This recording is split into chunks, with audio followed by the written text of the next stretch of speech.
환영하는 밝은 길이 2권 13번째 시간 어린 양의 신부로 단장하는 여정 8월 19일 하반부입니다. 계시 내용 꿈 박집사님이 해석합니다. 사체 빚을 갚는 꿈. 어떤 방에 나와 가족들 그리고 한 명의 깡패가 있음. 집안에 깡패가 있대요. 남편과 내가 채무자이고 2천만 원가량 사채업자들에게 빌린 것 같음. 깡패가 사채업자의 수하. 우리가 돈 갚을 기한을 좀 연장해 달라고 부탁하러 간 것. 수화가 통통한데 우리가 질 것 같이 보이지는 않은 좀 이렇게 어수룩한 그런 똘마니들 있잖아요. 그런 느낌인가 봐요. 내가 그 사람에게 이야기하면서 그 사람의 핸드폰을 빼앗아서 전화를 원래 이게 실제라면 이렇게 못하죠. 그래도 깡패인데. 부하 직원이 자신의 전화를 켜놓고 모든 상황을 상사에게 지시받는 것이라 지시받지 못하도록 끄고 우리 이야기만 압도하네요, 깡패를. 갚는 기한을 연장해달라고 이야기하고 방을 나오는데 그때 사채업자 두목 같은 사람이 나타남. 마른 편이지만 야비하고 좀 세다는 느낌이 있음. 똘마니보다는 세대요. 그 두목이 방 앞에서 우리를 지켜보고 있었던 것. 두목이 당신네들이 착한 사람들 같아서 우리가 좀 잘해드리려고 했는데 안 되겠네요. 이런 식으로 이야기함. 장면이 바뀌고 큰 버스를 타고 어디론가를 박 목사님, 아마 총회장님, 박상희 목사님 말씀하는 것 같아요. 그분이 운전하심. 목사님이 버스를 어딘가에 정차시키면서 몸이 안 좋으시다고 말씀하심. 운전 때문에 피곤해서 그러시냐고 물으니 오다가 타이어를 어딘가에 부딪혔는데 그것 때문에 몸이 안 좋아지셨다고 하심. 내가 버스에서 내려서 일행과 어딘가를 시댁분들과 같이 가고 있는 것 같은 심해부 형님인지 성식 집사님인지 모르겠는데 그분 핸드폰으로 사채업자가 계속 전화를 한다고 함. 심해부 형님은 이제 송 원장님의 남편인 김 집사님이고요. 여기 성식 집사님은 그분의 형님, 그러니까 이제 형제죠, 형제. 그분들에게 지금 핸드폰으로 사채업자가 빚독촉을 하는 겁니다. 내가 그 사람들에게 그 핸드폰으로 전화를 한 적이 있어서 그렇게 된 것. 전화를 받아보니 통화가 잘 안 됨. 상대방의 소리가 전혀 들리지 않음. 문자가 와서 보니 당장 돈을 갚으라는 것이었고 우리가 예의가 없어서 오래 기다려줄 수 없다는 것이었다. 못 갚을 경우에 이자를 내라고 함. 내가 다시 전화를 해보니 연결이 되는데 통화하면서 이자가 얼마냐고 물으니 연 18%. 그래도 사채치고는 그래도 양호하네요. 보통 막 1000%도 막 나오죠. 내가 그 정도 이자면 은행에서 빌리는 것이 낫겠다 싶어서 은행 이자는 뭐 한 6%, 8%막 이러니까요. 우리에게 한 달의 시간만 주면 돈을 다 갚겠다고 함. 장면이 전환되고 내가 집으로 가는 계단을 오르고 있음. 남편과 이 일을 상의하려고 함. 이 사채업자 빚 갚는 일, 대출 갈아타는 거 생각하는 거죠. 계단에서 남편 친구들이 올라오면서 나를 알아봄. 남편 친구들이 남편을 보러 사전에 이야기 없이 방문하는 것이었음. 남편 친구들이 먼저 집에 들어가더니 남편을 데리고 나옴. 집 밖에서 식사를 차려놓고 먹을 생각으로 남편을 바깥으로 불러낸 거죠. 옆집에 새댁도 부름. 남편 친구가 아직 장가를 못 갔는데 내가 힘을 많이 못 써줘서 그런다고 투정함. 뜬금없죠? 장면 전환. 내가 친구들과 채무에 대해서 이야기함.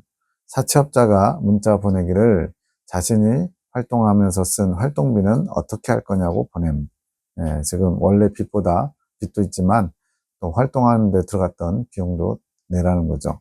돈에 대해 이런저런 항목을 만들어서 뜯어내려는 것이 알아짐. 내가 친구들에게 이 돈을 속아서 빌렸다고 말함. 그들이 제2금융권처럼 속여서 문자를 보내. 스팸 문자들 많이 오잖아요. 그렇게 빌린 것이라고 말함. 그런 말을 하면서 내가 진짜로 돈을 빌렸던가 하는 의문이 든. 이렇게 의문이 드는 이런 생각같이 스치는 거, 이런 것도 다 의미가 있는 거예요. 해석. 주님, 오늘 꿈에 대해서 알려주세요. 따라 내가 빚을 진 자는 마귀다. 사채업자가 마귀라는 거예요. 그 마귀에게 돈을 빌린 것으로 상징된다.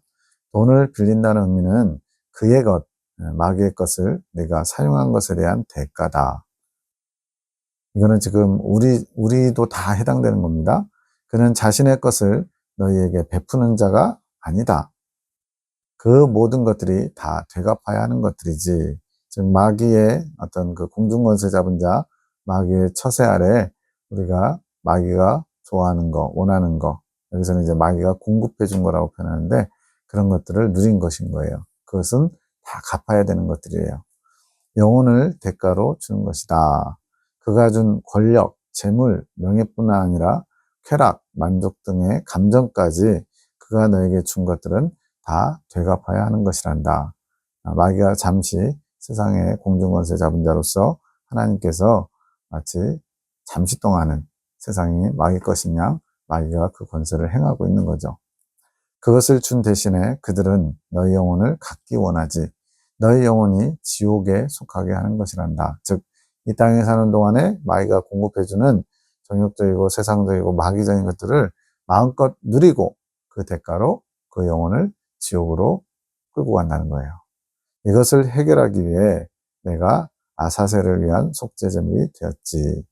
이 아사셀을 위한 속죄제물이 뭔지 잘 모르신 분은 제 영상 여러 가지 중에 성경의 핵심 진리 속죄론 해당하는 부분을 보시면 예수님께서 레위기 16장에 있는 대속죄일의 제사처럼 십자가에 죽으실 때 두 가지 제물의 속죄 제물의 역할을 감당하세요. 하나는 여호와를 위한 속죄 제물, 십자가에서 피 흘리시면서 죽으신 거고요.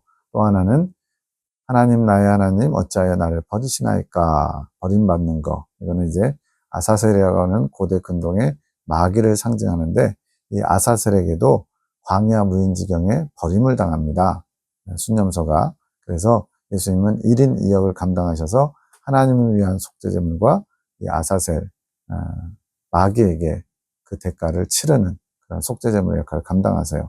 그래서 지금 이 마귀가 준 세상적이고 마귀적인 이런 쾌락거리들, 이런 것들에 대한 값을 치러야 되는데 예수님이 대신 치러주셨다는 얘기예요. 너는 그런 자들에게 빌려온 것들을 갖고 싶어 한다. 갚고 싶어 한대요. 이거는 이제 영적으로 세상을 즐기지 않고 하나님께 나아가기 위해서 그 값을 치르기를 원한다는 거죠. 그런데 시간이 부족하구나. 마귀들에게 쉬운 존재들은 마귀들이 이자 없이 돈을 빌려준다. 쉬운 존재는 어떤 사람들이냐? 마귀가 원하는 대로 그렇게 정욕적으로, 세상적으로 추구하면서 사는 존재들이에요. 마귀에게 참 어려운 존재, 까다로운 존재는 하나님을 자꾸 인식하면서 하나님께 나아가려고 하는 자들. 그들이 마귀들에게는 불편한 자들이겠죠.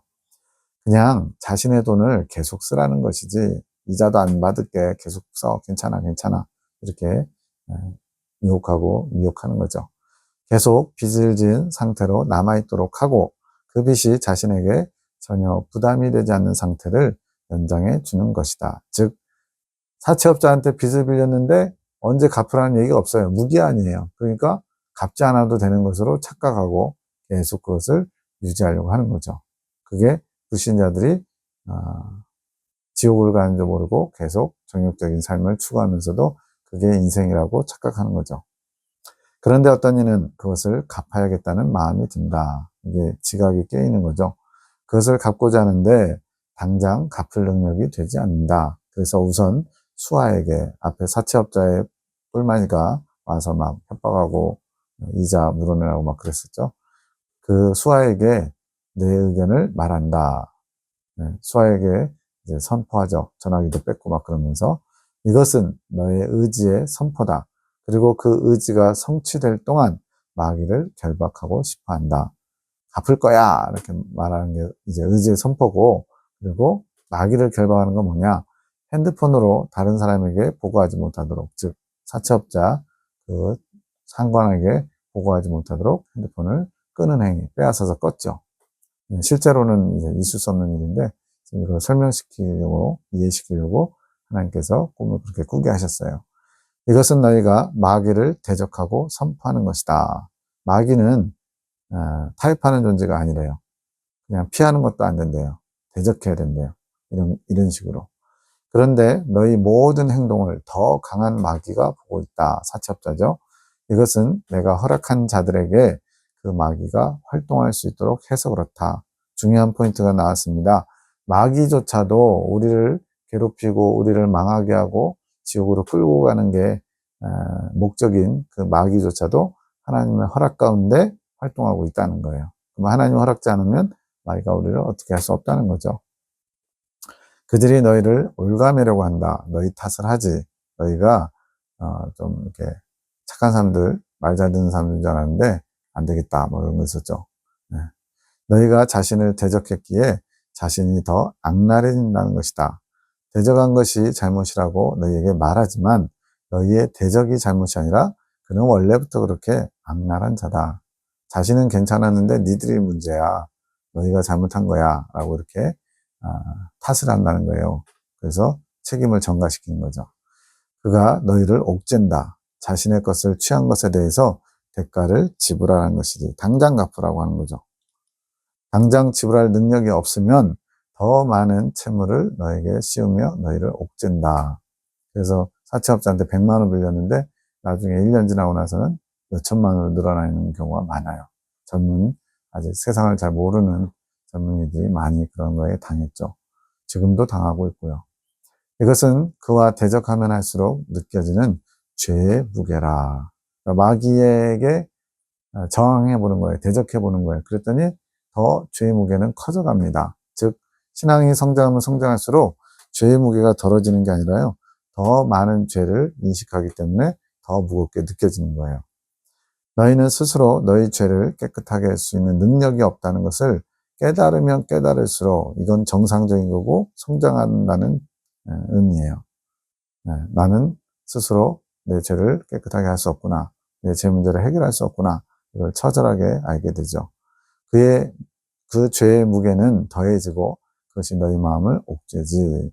그래서 오히려 높이 성장한 믿음의 선진들, 이제 가톨릭으로 말하면 이제 성인들 경우는 오히려 더 하나님께 진노로 버림받을까봐 벌벌 떠는 모습. 그러니까 어린아이 신앙으로 보면은 마치 믿음이 없어서 그런 것 같지만 실제로는 그들이 믿음이 없어서가 아니라 자신의 그 티끌만한 죄도 크게 보기 때문에 그렇게 두려워하는 겁니다. 왜냐하면 천국은 티끌만한 죄가 있으면 들어갈 수 없기 때문에 그래요. 어린아이 신앙에서는 죄를 왕창 지어도 회개하면 되지 뭐 이런 회개 만능주의에 빠져 있어요. 너희 중 누구 하나 죄에서 자유하다고 자부하지 말거라. 아직 보지 못한 것이다. 즉 아직 깨닫지 못하고 보지 못하고 자각하지 못해서 죄가 별로 없다고 생각하는 거지 실제로는 엄청나게 갚을 수 없는 은혜가 아니라 갚을 수 없는 죄가 많다는 거예요. 감당할 수 없는 죄들. 눈 뜨고 잠자리에 들기까지 심지어 꿈속에서도 음란한 꿈을 꾸면 즐기잖아요. 이렇게 죄에서 자유할 수 없는 게 우리 타락한 인간의 안타까움이죠. 너희가 마귀에게 갚아야 할 채무에 대해서 너희가 마귀로부터 온 것을 가지고 만족하고 누렸다면 세상적인 즐거움, 정욕적인 즐거움을 만족하고 누렸다면 그게 마귀에게 채무를 진 거래요. 빚을 진 거래요. 그러한 마음을 다 헤아려 보지 못한 것이다. 본인이 마귀에게 빚을 졌다는 것을 알지 못해서 그런 거래요. 너희 마음은 더럽다. 너무 굉장히 직설적으로 말씀하시죠. 아직 마귀의 것이 있으니 더럽지. 우리 안에 마귀의 성질인 실종 죄성이 뿌리 박혀 있고 그로 말미암아 우리가 아무리 겉으로 선을 행하고 영웅적인 덕행을 실천하더라도 주님 보는 관점에서는 죄인이고 더러운 존재예요. 마귀의 것이 더럽기 때문에. 마귀가 계속 너희를 참수한다. 나의 것을 가지고 누리지 않았니? 그것을 가지고 만족하지 않았니? 그런데 이제 와서 그걸 갚으려고 한다고? 공짜처럼 잘 쓸 때는 언제고 이제 그것을 갚으려고 한다고? 그러면 너에게 배나 채무를 지울 거야. 너는 그 채무의 무게로 괴롭고 그것을 갚을 능력도 없어. 너 자신에게 희망이 있겠니? 너는 결코 여기서 벗어나지 못해. 라고 더 무겁게 짓누른다는 거죠. 죄책감이나 이런 걸로. 그는 이렇게 참수한다. 그러면 죄는 더없이 너희를 무겁게 하는 것이지. 그래서 성경에도 마귀는 하나님께 밤낮 참수하는 자라고 했죠. 쟤는 저것 때문에 안 돼요. 쟤는 저런 죄를 짓기 때문에 당신께 합당치 않습니다. 천국 들어갈 만한 그런 사람이 아니에요. 이런 식으로. 요백에도 그렇게 했잖아요. 저가 하나님께서 많은 재물을 주셨기 때문에 범죄하지 않고 하나님을 잘 섬기는 척 하는 겁니다. 다 뺏어보십시오. 당장에 당신을 부인할 겁니다. 다 뺏었더니 그래도 안 해요. 그랬더니 아직은 건강해서 그래요. 건강마저 뺏어버리면 이제 본색을 드러낼 겁니다. 이런 식으로 계속 어떻게 해서든지 하나님과 우리 관계를 이간질해서 멀어지고자 하는 거죠. 그러면 제가 은행에서 돈을 빌리려고 하는 것은 무엇인가요? 너의 수단을 취하는 것이다. 방법을 찾는 거죠. 합리적인 방법이라고 생각한다. 이자가 싼 은행에서 빌려서 급한 것을 막자는 것이지. 그런데 이것은 빚으로 빚을 막는 것이지. 예. 이자가 좀 싼 것뿐이지 여전히 빚은 그대로 있잖아요. 이것은 두 가지 경우를 포함한다. 즉 빚으로 빚을 갚긴 한데 하나는 지혜로운 게 있고요. 하나는 그보다는 훨씬 못한 게 있어요. 그 선택 중에 하나를 취하는 게 이제 빚을 내서 갚는 거죠. 첫 번째는 예수님에게 빚을 지어서 마귀에게 자신의 채무를 갚는 경우가 있다. 이게 지혜로운 겁니다. 이것은 나를 사용하는 것이란다. 내가 대신 너의 빚을 그들에게 준다. 이것이 나의 핏값이다. 십자가에서 이 값을 치르신 거예요. 나의 죄값을 예수님이 대신 치르신 겁니다. 그래서 대속의 은혜, 대신 갚아주신 은혜. 그것을 사용할 줄 아는 자는 나로 인해 마귀에게 채무를 갚은 자다. 네. 예수님이 이미 빚을 갚아주셨어요. 예를 들어 예수님이 육신의 아버지라고 생각해봐요. 그 아버지가 자식이 그렇게 큰 빚을 지고 끙끙대는 걸 보고 알았어요. 근데 말을 못하고 있는 거예요. 그걸 알고는 아버지가 몰래 사람을 통해서 그 빚을 갚았어요. 그런 상황을 생각해 보면 얼마나 그 은혜에 감격하고 놀라겠어요. 그런 거를 잘 몰라서 예수님이 십자가에서 대신 빚을 갚기 위해서 핏값으로 죄값을 치르셨는데 그걸 머리로는 아는데 정작 나에게 잘 적용하지 못하는 사람들이 많다는 거예요. 나를 취하는 자는 빚을 탕감받는 자다. 이게 정상적인 거죠. 가장 지혜로운 방법이에요. 그리고 또 하나 빚으로 빚을 탕감받는 방법은 다른 경우는 마귀에게 채무를 갚기 위해서 자신을 사용하는 경우, 예수님을 사용하는 경우가 있고 자기 자신을 사용하는 경우가 있대요. 그게 뭐냐면 금욕, 뭔가 이렇게 육체를 쳐서 복종시키는 이러한 자기 부인과 극기와 절제를 통해서 그 빚을 탕감받고자 하는 거예요. 이것도 좋기는 해요. 근데 예수님을 사용하는 것보다는 훨씬 어리석은 것이 될 수 있어요. 금욕이다. 금욕을 취하는 것은 이자가 좀 더 싼 은행으로 갈아타는 경우다. 마귀에게 진 빚을 자기 자신을 쳐서 복종시킴으로 그 값을 치르려고 하는 거예요. 금욕은 좋은 것이다. 그러나 금욕만으로는 죄의 빚을 모두 탕감할 수 없다. 다만 그것은 죄의 무게에서 조금 더 해방된 채 살아갈 뿐이다. 아무래도 이제 나름대로 갚으려고 자기 부인하고 애쓴 게 있으니까 거기서 오는 어떤 위안, 자기 만족 이런 것들이 있는 거죠. 그래서 오직 예수님의 피를 전제로 한 금욕만이 마귀의 채무로부터 벗어날 수 있는 것이지. 그러면 우리는 어떤 선택을 해야 될까요? 나 스스로 금욕하고 절제하고 자기 부인, 물론 성경에 다 나오는 하나님을 따라가기 위해서, 예수님을 따라가기 위해서 취해야 될 자세들이긴 해요. 근데 그것 자체가 그 빚을 탕감하거나 문제를 해결한다고 생각하면 안 되는 거예요. 예수님께 더 가까이 나아가기 위한 하나의 수단이고 과정이고 그것도 누구나 모두 다 반드시 그렇게 해야 되는 건 아니고 다만 안 하는 사람들에 비해서 마귀의 빚을 조금이라도 더 탕감하는 하나의 그나마 좋은 수단을 취한 것이지 진정한 가장 좋은 선택은 예수님의 피를 잘 사용하는 겁니다. 주님이 이미 준비해 주셨고 값없이 주셨는데 그걸 머리로만 알고 잘 사용하지 못하는 사람은 어리석은 거죠. 그러면 집으로 갔을 때 남편 친구들과 만난 장면은 무엇인가요? 남편을 찾아온 친구들이 있었죠. 그렇게 마귀에게 채무를 다 갚지 못한 사람은 집 밖에서 신랑과 함께하는 자들. 그래서 남편은 예수님인 거예요. 예수님과 함께 신방, 신랑과 신부가 한 침실, 신방으로 들어가야지 그게 연합이거든요. 근데 그러지 못한 친구들이 있다는 거예요. 아직 너희가 신랑의 밀실 안으로 들어갈 준비가 되지 않은 것이다. 그래서 신랑의 밀실이 바로 결혼하고 나서 신방이죠. 예수님과 하나 되는 방에 들어가지 못한 거래요. 그래서 집이 아닌 밖에서 신랑과 식사하는 것이지.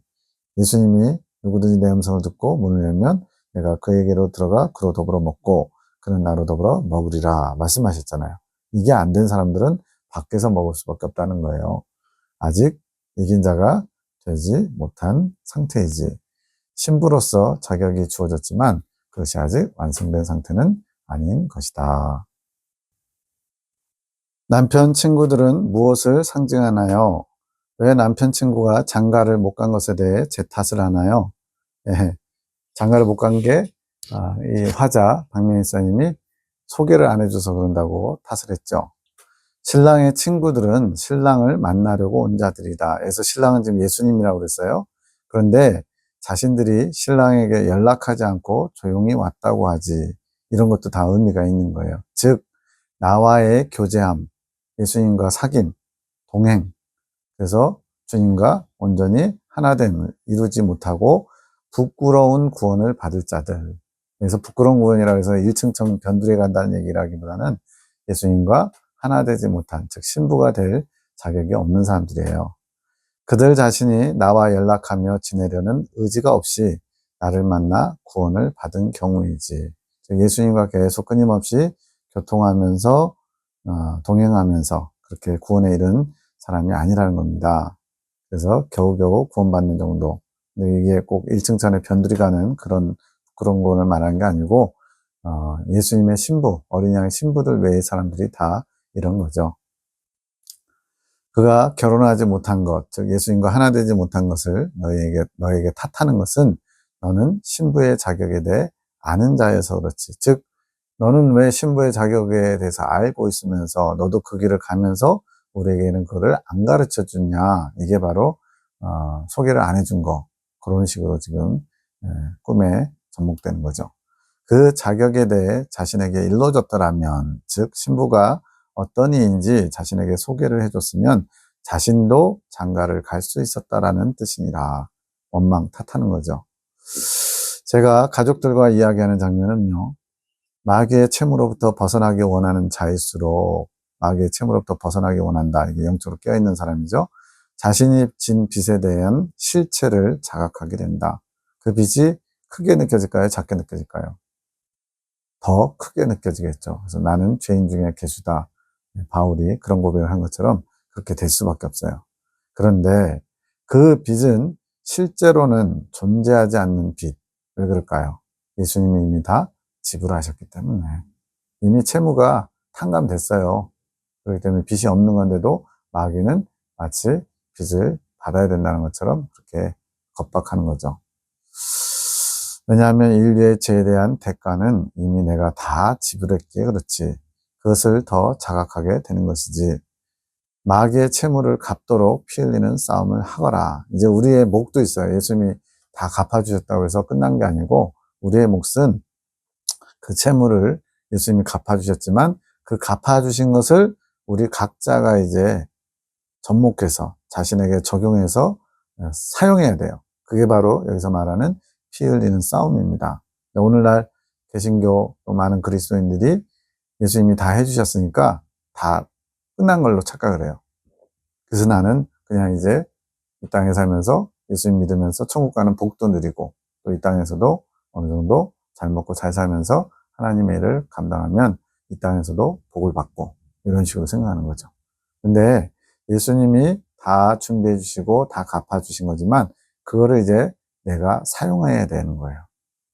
아버지가 나 몰래 빚을 다 갚아줬어요. 근데 그것을 얘기를 안 해주면 우리가 빚을 갚았는지 안 갚았는지 모르잖아요. 그것처럼 아버지가 빚을 대신 갚아줬다는 것을 안다라는 것이 바로 여기서 나오는 마귀의 채무를 갚으려고 피 흘리는 싸움을 하는 것과 같은 거예요. 왜? 아버지가 대신 빚을 갚아준 이유는 모르겠어요. 아들이 불쌍해서도 그렇지만 그 아들이 아버지에게 부끄럽지 않은 아들 되기를 원하는 거예요. 안 그러면 빚에 허덕이면서 빚 갚느라고 인생을 다 허비할 테니까. 내가 빚은 다 갚아줄 테니까 내가 너에게 원하는 거는 내가 부끄럽지 않은 나의 아들이 되어다오. 이게 뭐겠어요? 우리가 예수님을 닮는 거죠. 하나님의 아들로서 그 모습을 온전히 취해가는 거죠. 점점 예수님처럼 변화되는 거. 이게 이제 피 흘리는 싸움을 하는 이유가 궁극적으로는 그 죄값을 치른다. 이런 개념보다도 바로 이제는 예수님이 이루어주신 그 속죄연총을 가지고 예수님을 닮은 모습으로 변화되는 것이 목적입니다. 대적하거라. 나를 의지해 선포하거라. 선포하라는 것은 그래서 마귀들 쫓아낼 때 떠나갈지어다. 막 이런 식으로 선포하는 거예요. 아무 때나 그렇게 막 하는 건 아니고. 그리고 성모님의 도움을 구하여라. 그리고 나의 보혈을 사용하거라. 여러 가지 방법들을 지금 예수님이 알려주고 계십니다. 대적한다는 것은 싸워야 할 실체를 깨닫는 것이다. 내가 싸워야 될 실체, 마귀. 그리고 여러 가지 나를 죄짓게 만드는 둘러싸고 있는 것들. 선포한다는 것은 그 대적을 향해 나를 의지함으로, 예수님을 의지함으로 자신의 의지란 단어는 똑같지만 한자가 다르죠. 예수님을 기대고 그리고 자신의 뜻을 세워서 그 의지를 실천하고자 뜻을 세우는 거예요. 성모님의 도움을 구하는 것은 너희의 의지가 나약해질 때 그분의 도움을 구하는 것이다. 즉 예수님의 보혈로 죄 문제를 해결할 수 있죠. 피값으로 죄값을 치르는 거예요. 그것을 사용하기 위해서 필요한 것이 성모님의 도움이라는 거예요. 성모님이 뭐 우리를 대신해서 피를 흘려주거나 값을 치러줬다는 게 아니고 성모님께서 우리가 기도하고 도움을 청할 때 우리의 의지가 약해졌을 때 순간순간 우리가 늘 가장 최상의 상태를 유지하지 못하잖아요. 믿음이 약해지기도 하고 마음이 약해지기도 하고 의지가 약해지기도 하고 그럴 때 성모님께 도움을 구하면 성모님께서 도울 수 있는 그런 것들이 있다는 거예요. 그게 예수님, 즉 하나님께서 성모님에게 허락하신 또 하나의 권한이자 또 성모님이 감당해야 될 몫이라는 거죠. 그리고 죄의 무게가 너희를 옥죄일 때는 나의 보혈을 사용하거라. 세 가지 얘기했습니다. 마귀와는 대적하고 선포해라. 그리고 성모님께는 의지가 약해질 때는 도움을 청하여라. 그리고 예수님의 보혈을 사용해서 죄에 짓눌릴 때마다 그 죄 문제가 이미 예수님의 피로 다 사해졌다는 것을 믿음으로 받고 자유하거라. 이것이 주님이 우리에게 원하시는 거예요. 그것이 너에게 자유를 주는 것이란다. 마귀와 죄에 대해서는 이렇게 싸워야 된다. 이미 예수님이 다 가르쳐 주면서 우리는 이제 그대로 믿고 실천만 하면 되는 거죠. 그러면 박 목사님께서 나온 장면은 뭐죠? 이 당시에는 총회장님이 아니셨는데 그 다음에 총회장님으로서 지금까지 계신 분이에요. 또 말하는 화자의 삼촌 작은아버지이기도 합니다. 그가 큰 버스를 운전해 가고 있다. 교단이라는 버스지. 그 버스를 운전하는데 그가 피곤하구나. 피곤한 것이 운전 때문이 아니라 운전을 방해하는 요소들 때문이지. 운전 자체가 피곤한 건 아니라는 거예요. 그 무슨 바퀴가 어디에 부딪혀가지고 그래서 피곤해졌다 이런 표현이 있었죠. 그가 교단을 이끌고 나아오고자 하는 마음은 누구에게요? 예수님께. 그렇게 교단 전체적으로 주님께로 이끌고자 하는 마음이 있대요. 그래서 버스가 큰 것이지. 그런데 그런 과정에서 그가 영적으로 피곤할 수도 있다. 왜냐하면 운전에 방해되는 장애물들이 있어서 어떤 것들이냐면 사람, 또 환경, 그러니까 뭐 거의 다 대부분의 사람들 다 해당하는 거죠. 사람 때문에 힘들고 피곤하죠. 뭐. 그리고 뭐 건강이나 물질이나 이런 환경 때문에 어려워하죠. 이렇게 주님께로 교단 전체가 나아갈 수 있도록 이렇게 운전하는 그런 위치에 있는 목사님인데 그럼에도 장애물이 있어서 피곤해 한다는 거예요, 영적으로. 근데 그것이 또한 그에게 연단이 되겠지. 내가 그 버스에 타고 있고 그가 무엇 때문에 피곤한지도 알게 된다. 지금 이 대목이 왜 들어갔냐면 지금 이 박명희 집사님 꿈꾸는 화자가 지금 그 원인들을 봤다는 거예요. 뭘 하라고 이걸 보여준 거냐면 그러니 너희는 그의 행보에 맞게 그가 교단을 주님께로 이끌려고 하는 그런 여러 가지 추진하는 것들에 맞게 중보를 해주거라. 중보 기도를 해주라는 거예요. 예레미야 기도원의 목적이 뭐예요? 메고 푸는 일이라고 했죠. 마귀, 죄성, 세상적인 것, 정욕적인 것에 매여가지고 주님께로 나오지 못하는 사람들의 그런 것들을 풀어주고 다시 예수님께 묶어주는 그 일을 중보기도로 감당한 겁니다. 지금 그거를 지금 부탁하려고 주님께서 꿈에 나타나게 하신 거예요. 그것이 그 버스가 잘 갈 수 있도록 해주는 것이다. 일의 추진, 교단에 관련된 일의 추진은 박 목사가 한다. 영주는 깨달음을 선포하는 입술로 있는 것이지 그 교단의 주님의 뜻이 무엇인지를 알 수 있도록 선포로서 전달하는 역할이라는 거죠. 내가 그렇게 계획하였노라. 교단의 잠자기 꿈, 또 교단 이야기입니다. 교단, 나와 남편이 책상에 앉아서 말씀을 들으려고 하는 것 같은 공부하는 거죠.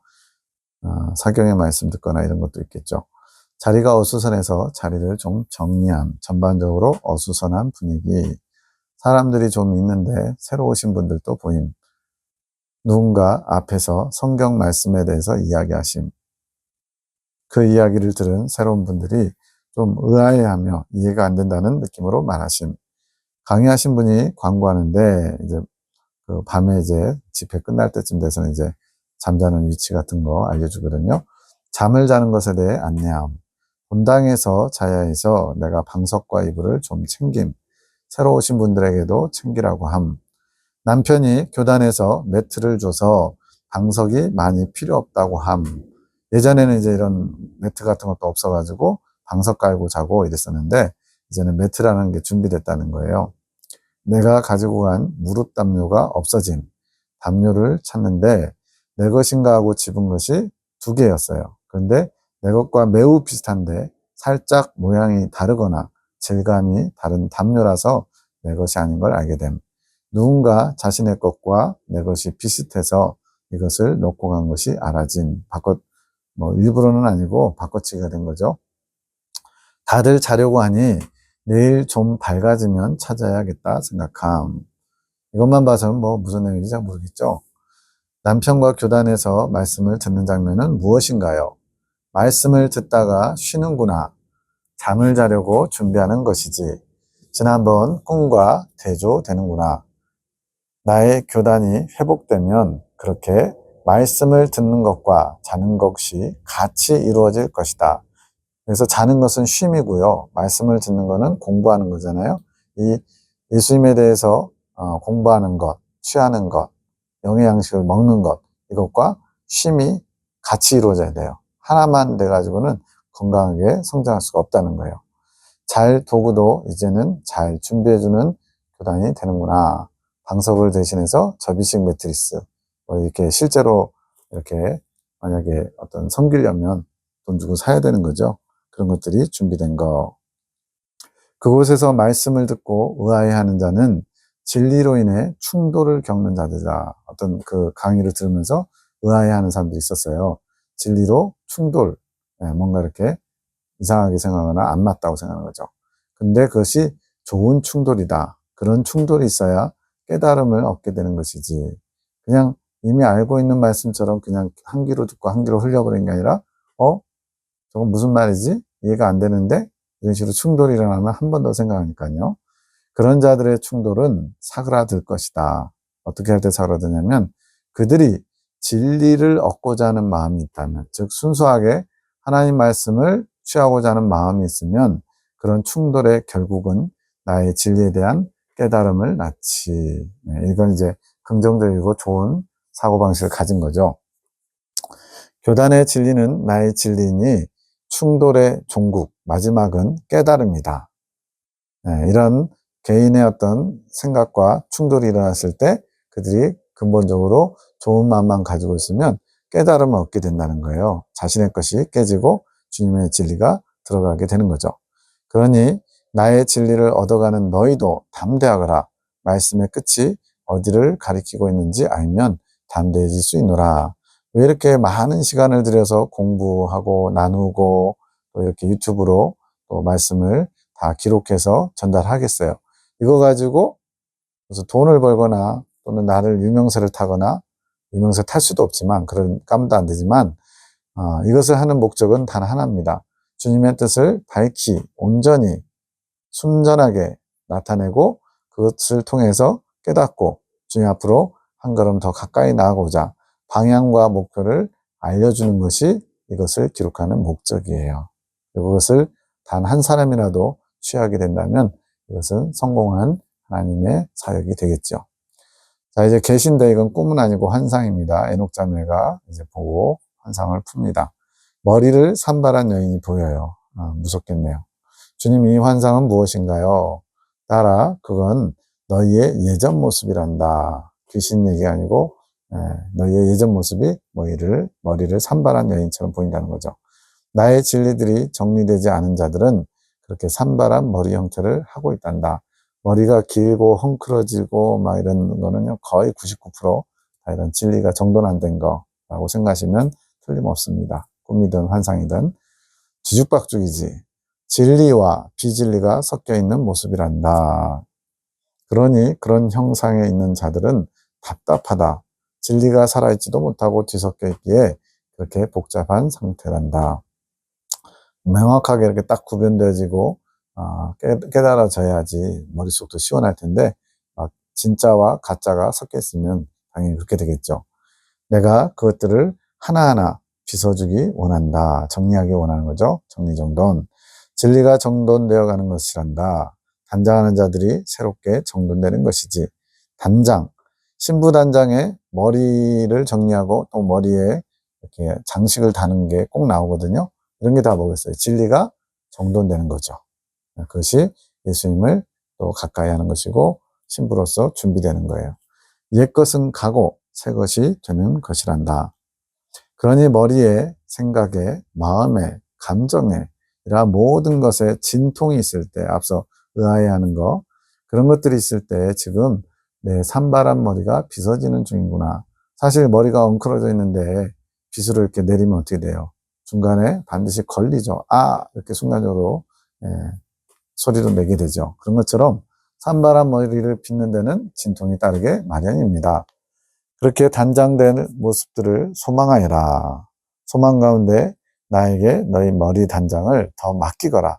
나의 어머니가 사랑으로 너희를 단장시켜 가실 것이니라.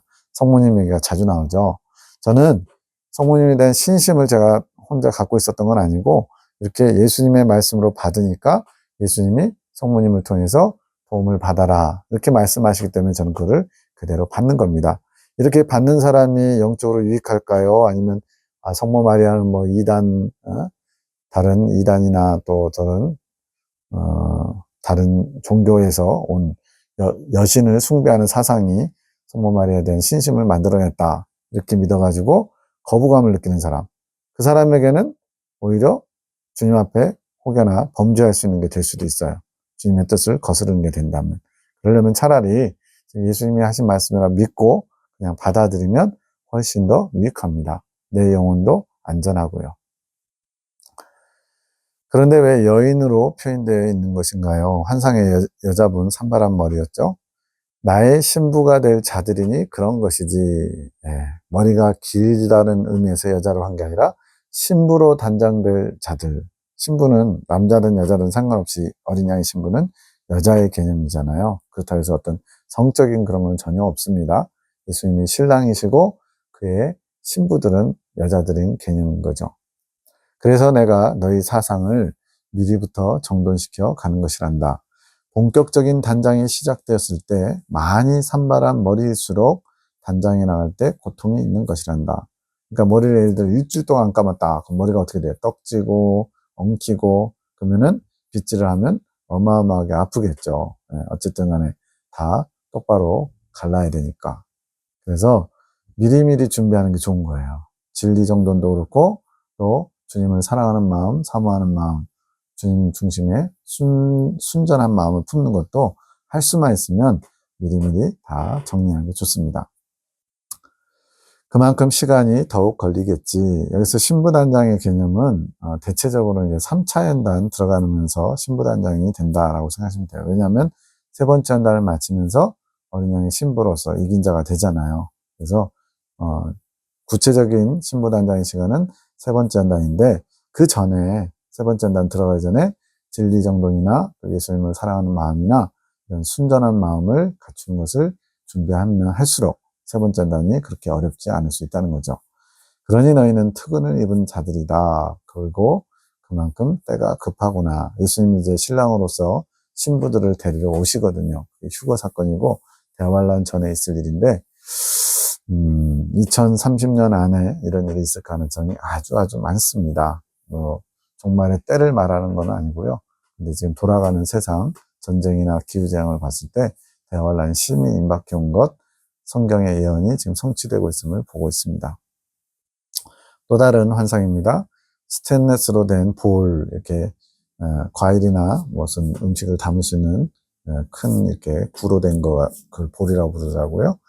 그 스텐볼에 담긴 다시마 우린 물이 있고 김치통 2개가 보입니다.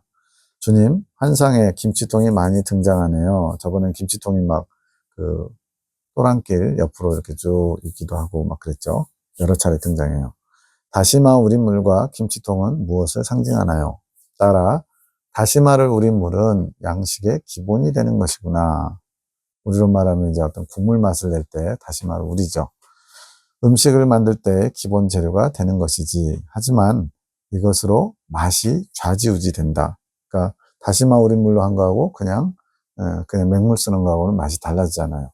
이것은 나의 말씀을 우려낸 것이란다. 너희의 삶에 나의 말씀을 우려내야 하는 것이지. 삶에 예수님의 말씀을 우려낸다는 거, 이게 무슨 말일까요? 말씀을 깊이 묵상하고 그것을 깨달으면서 삶에 우려내듯이 하나하나 복습하면서 반복하면서 말씀이 체화되는 거죠. 체득되는 것이고 또 표현돼야죠. 나의 진리가 너희 마음에 실제가 될수록, 경험될수록, 산 경험이 될수록 그 맛은 깊어지는 것이란다. 그래서 이제 하나님 말씀도 한 몇 년 전에 신앙적으로 조금 어렸을 때 전한 거하고 신앙적으로 좀 성숙한 다음에 접하고 또 전하는 거하고 또 많이 달라지더라고요. 더 깊은 것을 전할 수 있게 되는 거죠. 이것은 성장을 하면 할수록 지각이 열려 그 깊은 맛을 낼 줄 아는 것이지. 성장할수록 지각이 열려서 그 말씀의 깊은 것을 알고 또 맛본다는 거죠. 경험한다는 거죠. 말씀의 깊이를 말하는 것이란다. 말씀의 깊은 맛을 낸다는 것은 그만큼 나와 초점이 많이 맞춰진 사람이란다. 나의 뜻을 아는 자들이지. 예수님과 초점이 많이 맞춰진 사람, 성장한 사람, 말씀의 깊은 맛을 내는 사람. 이게 다 동일한 거라는 거예요. 나의 뜻을 아는 자들이지. 그런 자들이 나의 김치를 가지고 맛있게 조리할 수 있게 되는 것이란다. 다시마 우린 물이 필요한 것은 김치를 조리하기 위해서 김장이나 뭐 이런 걸 통해서 맛있게 하는 거죠. 김치를 활용해 더 맛있는 요리들을 할 수 있는 것이지.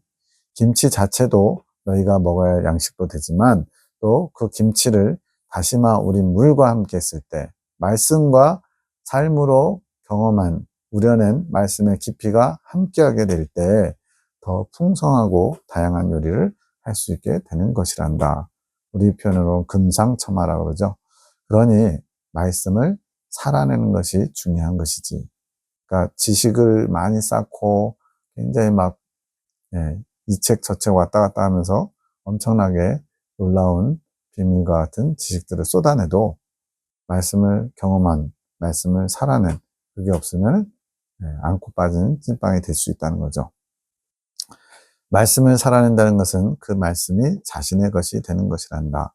그래서 설교자가 본인이 경험한 말씀을 전하는 거하고 누가 그랬대요. 성인들 중에 어떤 분이 이렇게 했더래요. 우리도 본받으면 좋겠어요. 이거하고 제가 이러이러한 상황에서 이렇게 하기 어려웠는데 주님의 은혜로 이렇게 되었습니다. 물론 자기 자랑하는 거 아니고요. 그렇게 말씀이 실천되는 그를 경험한 것을 나누는 거하고는 훨씬 차원이 다른 것처럼 그렇겠죠. 그 말씀이 너희의 피가 되고 살이 되는 것이지 습관처럼 너희 몸에 배는 것이란다. 그러니까 이제 자동으로 이제 나오는 거예요. 원수가 나타나서 핍박할 때 핍박하는 자를 위해서 기도해 줘라. 이게 경험되지 않았으면 우려내지 않았으면 핍박하는 사람 나타나면 인상 쓰고 같이 삿대질하고 싸우겠죠. 근데 이제 원수를 사랑하는 것을 말씀으로 살아내므로 이제는 사랑이 뭔지를 실천할 수 있는 사람이 되면 이제 다음에 또 다른 일이 벌어져도 그때도 사랑이 나오는 거예요. 네. 악을 악으로 갚지 말고 선으로 악을 이겨라. 이 말씀이 삶으로 이제 표출되는 거죠. 그러나 말씀을 살아낸다고 해서 꼭 모든 행실이 정결해진 사람을 말하는 것은 아니란다. 지각이 열린 만큼 다시마 우린물이 주어지는 것이란다. 그러니까 우리가 이긴 자, 이건 열매 그러면요. 너무나 막 거의 퍼펙트한 죄도 안 짓는 사람, 전혀 죄와 상관없이 죄의 냄새도 풍기지 않는 사람이라는 그런 기대치가 있어요. 근데 구약의 다윗왕과 같이 이기고 이긴 자가 이건 열매가 됐지만 밧세바를 범하고 우리아 장군을 모략으로 죽이고 이런 일도 하잖아요. 그래서 제가 깨달은 게 뭐냐면 이긴 자의 이건 열매는 죄를 이길 수 있는 능력, 생명의 능력을 가졌어요. 그래서 얼마든지 본인이 그 생명의 능력을 사용해서 죄를 물리칠 수 있고 이길 수 있어요. 그런데 또 자신의 의지로 그걸 선택 안 할 수도 있는 사람이라는 걸 알겠어요. 그러니까 불가항력적으로 생명의 능력을 항상 사용하는 사람이 이긴 자 혹은 이긴 열매가 아니고 그런 죄를 충분히 이길 수 있는 능력을 가진 자, 생명의 능력을 가진 자, 그러나 그것을 본인이 의지적으로 사용하지 않으면 여전히 죄를 범할 수 있는 자, 이런 정리가 되더라고요.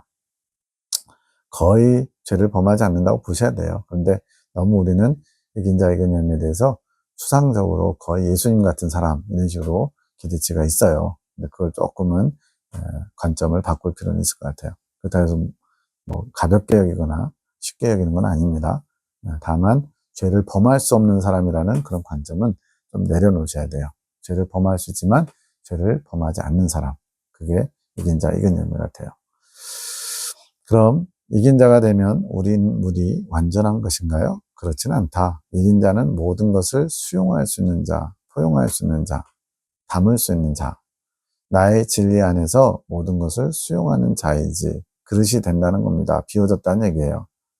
비워졌지만 채워지는 것은 또 다른 몫이에요. 네. 깨끗이 비워져서 모든 것을 수용할 수 있는 준비는 됐지만 그것에 채우는 것은 또 다른 문제라는 거죠.